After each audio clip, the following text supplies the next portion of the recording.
Huwag mong ilihis ang totoong issue. Nasa na yung mga dapat kasuhan sa issue ng flood control? Nasa na? Bakit walang mga pinangalanan na malalaking tao? Yung mga buhaya, ba't pilit yung pinagtatakpan? Yung totoong issue rito, flood control at ghost projects. Nasa na po? Kaya nakikiusap po ako sa ICI, sa Ombudsman, sa DPWH. Kasuhan nyo yung mga malalaking tao. Yung sangkot. Wala na. Kasi nga, ang gusto nila, kalimutan na yung issue na yan, na nakawan sa kaban ng bayan, kalimutan na ng taong bayan, di ba? Kasi nga, ilang beses na nilang inilihis yung issue na yan. Ang gusto nila, gagawa sila ng ibang issue para makalimutan na yung nakawan sa kaban ng bayan na trilyon-trilyon, di ba? Grabe talaga itong mga to. Si Boyeng Rimulya, ano bang ginawa niyan? Wala, di ba?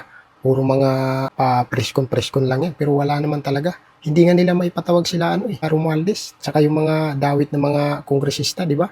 Asa ng hostisya dyan? Samantala, si Bong Revilla, hindi naman nakaupo dyan sa Senado. Yun pa yung napagbuntungan nyo para may masabi lang kayo na malaking pangalan. Hindi malaking pangalan yan kasi hindi naman naka-oposisyon yan. Talagang napagdiskitahan nyo para may maipalabas kayo.